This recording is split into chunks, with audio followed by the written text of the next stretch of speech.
Hi friends, welcome back to my channel Maha Garden. இன்றைக்கி நம்ம பார்க்க போகிறது தாளித்த மோர் சாதம் எப்படி செய்கிறதுன்னு பார்ப்போம். அதாவது இது மோரை வந்து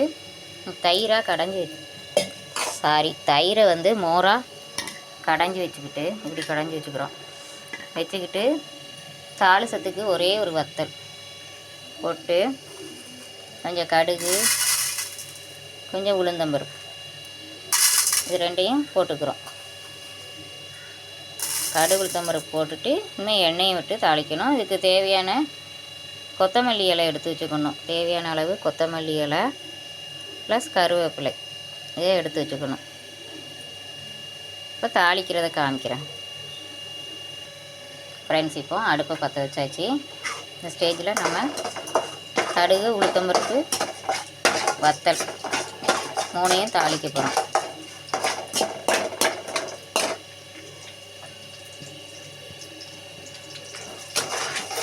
கொஞ்சம் பாலும் எடுத்து வச்சுக்கலாம். கொஞ்சம் சாதம் ஆற வச்சு வச்சுருக்கோம்.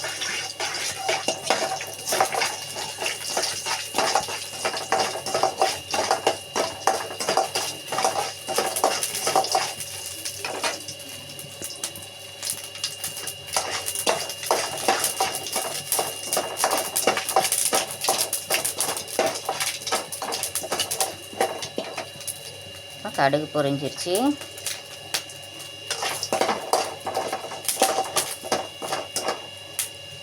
ஸ்டேஜில் நம்ம கொஞ்சம் கருவேப்பிலை தூக்கி போடுறோம்.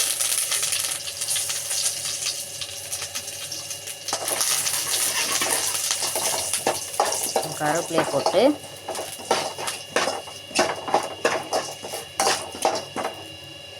இப்போ அதோட மோரை சேர்க்க போகிறோம்.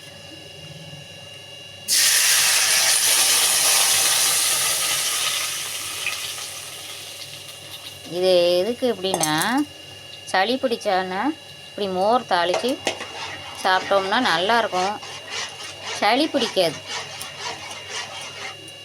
என் பையனுக்கு கொஞ்சம் நாக்கில் புண்ணாக இருக்கணும், அதனால தான் கொஞ்சம் சளியும் இருக்குது, அதனால் தாளித்து கொடுத்துருவோம் அப்படின்ட்டு இப்போ மோரை தாளித்து சாதத்தை கிண்ட போகிறோம். இப்போ கொஞ்சம் சூடாகட்டும். பாலை சாதத்தை போட்டுட்டு பாலை ஊற்றிக்கணும். கடைசியில் கொஞ்சம் கொதிக்கட்டும். ஒரு மணமாகவும் இருக்கும், சளி பிடிக்காது. இப்படி சாப்பிட்டோம்னா இப்படியே சாதத்தை போட்டு பிசைஞ்சு சாப்பிட்றலாம். மோரை விட்டு கொஞ்சம் உப்பு தேவையான அளவு போட்டுக்கணும். சாதத்துக்கு தேவையான அளவு உப்பு போட்டு சாப்பிட்லாம். கொதிக்க ஆரம்பிக்குது. தேவையான அளவு உப்பு போட்டுக்கிறோம். லைட்டாக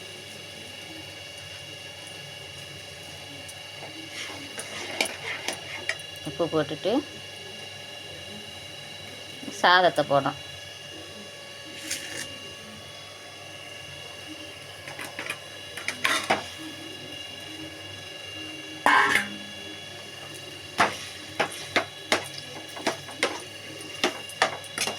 சாதத்தை போட்டு நல்லா கிண்டிக்கிறோம்.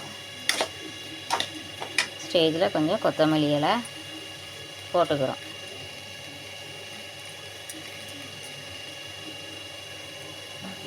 போட்டு கிண்டிட்டு காமிக்கும். எடுத்து வச்சுருக்கிற பால் இருக்குல்ல, அதையும் ஊற்றிக்கிறோம். தேவையான அளவு பால். சின்ன குழந்தைங்களுக்கு கூட இந்த சாதம் கொடுக்கலாம் ஃப்ரெண்ட்ஸ். இப்போ சாதம் ரெடி ஆயிடுச்சு. குழந்தைங்களுக்குனா வத்தல் கம்மியாக ஒரே ஒரு துண்டு போட்டால் போதும். தாளிக்கிறதுக்கு தாளித்த தயிர் சாதம் ரெடி. மோர் சாதம் சளி பிடிச்சாலும் சாப்பிட்லாம், ஒன்றும் செய்யாது. நாக்கில் புண்ணுன்னு இருந்தாலும் கொஞ்சம் நல்லா தாளித்து சாப்பிட்லாம். மாதிரி காய்ச்சல் வந்து வாய்க்கு ருசியாக இல்லாமல் இப்படி இருந்தால் கூட கொஞ்சம் நாக்குக்கு இதாக இருக்கும், சாப்பிட நல்லாயிருக்கும். தாளிசம் போடுறதுனால சாப்பிட நல்லாயிருக்கும்.